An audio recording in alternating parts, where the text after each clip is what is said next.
শহুরে জীবনে ব্যস্ততা যত বাড়ছে ততই বদলে যাচ্ছে মানুষের খাদ্যাভ্যাস। বিশেষ করে শিশু, কিশোর কিশোরী ও তরুণ প্রজন্মের মধ্যে বাড়ছে pizza, burger, French fry, fried চিকেনের মতো ফাস্টফুড খাওয়ার প্রবণতা।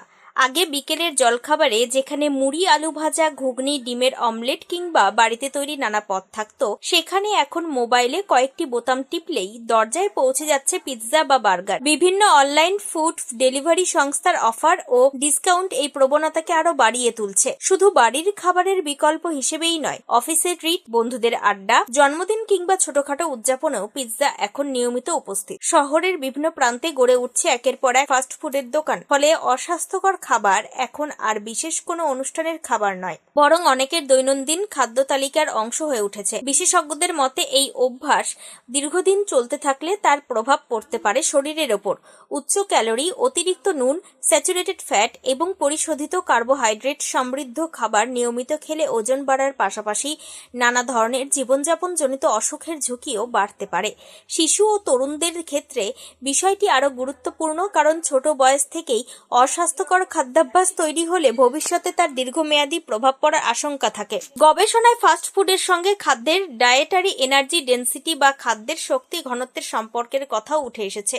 সহজ কথায়, অল্প পরিমাণ খাবার থেকে যদি অনেক বেশি ক্যালোরি পাওয়া যায়, সেই খাবারের এনার্জি ডেন্সিটি বেশি। পিৎজা, বার্গার ও অন্যান্য উচ্চ ক্যালোরিযুক্ত প্রক্রিয়াজাত খাবারে এই বৈশিষ্ট্য দেখা যায়। অন্যদিকে শাকসবজি, ফল এবং বহু ঘরোয়া খাবারে জল ও আঁশের পরিমাণ বেশি হওয়ায় তুলনামূলকভাবে ক্যালোরির ঘনত্ব কম। সমস্যার আরেকটি দিক হলো পিৎজার বেস। সাধারণত পরিশোধিত ময়দা দিয়ে তৈরি বেস দ্রুত হজম হয়ে রক্তে গ্লুকোজের মাত্রা বাড়াতে পারে। বিশেষ করে নিয়মিত এবং অতিরিক্ত পরিমাণে এই ধরনের খাবার খাওয়ার অভ্যাস থাকলে তা সামগ্রিক খাদ্যাভ্যাসের মানকে প্রভাবিত করতে পারে। তার সঙ্গে পিৎজার চিজ, প্রক্রিয়াজাত মাংস এবং বিভিন্ন সস যোগ হলে খাবারটিতে নুন, ফ্যাট ও ক্যালোরির পরিমাণও বেড়ে যেতে পারে। পুষ্টিবিদদের মতে কোনো একটি খাবারকে সরাসরি ক্যান্সারের কারণ বলে চিহ্নিত করার পরিবর্তে সামগ্রিক খাদ্যাভ্যাস ও জীবনযাপনকে গুরুত্ব দেওয়া প্রয়োজন। অতিরিক্ত ক্যালোরি গ্রহণ, স্থূলতা, কম শারীরিক পরিশ্রম এবং দীর্ঘদিনের অস্বাস্থ্যকর খাদ্যাভ্যাস সব মিলিয়ে বিভিন্ন রোগের ঝুঁকি বাড়তে পারে। তাই মাঝে মধ্যে পিৎজা খাওয়া আর প্রতিদিনের খাবারে পিৎজাকে জায়গা দেওয়া, দুটিকে এক করে দেখা ঠিক নয়। বিশেষ করে শিশুদের ক্ষেত্রে অভিভাবকদের আরও সচেতন হওয়া জরুরি। শিশুর হাতে নিয়মিত ফাস্টফুড তুলে দেওয়ার বদলে বাড়িতে তৈরি স্বাস্থ্যকর খাবারের প্রতি আগ্রহ তৈরি করা দরকার। বিকেলের জলখাবারে মুড়ি, ছোলা, ঘুগনি, ডিম, সবজি, ফল কিংবা অন্যান্য পুষ্টিকর খাবার রাখা যেতে পারে। তরুণদের ক্ষেত্রেও ফুড ডেলিভারি অ্যাপের অফার দেখে প্রয়োজনের অতিরিক্ত খাবার অর্ডার করার প্রবণতা নিয়ন্ত্রণ করা দরকার। তবে এর অর্থ এই নয় যে পিৎজা বা বার্গার একেবারেই খাওয়া যাবে না। মূল কথা হলো পরিমাণ, ঘন ঘন খাওয়ার অভ্যাস এবং খাবারের সামগ্রিক ভারসাম্য।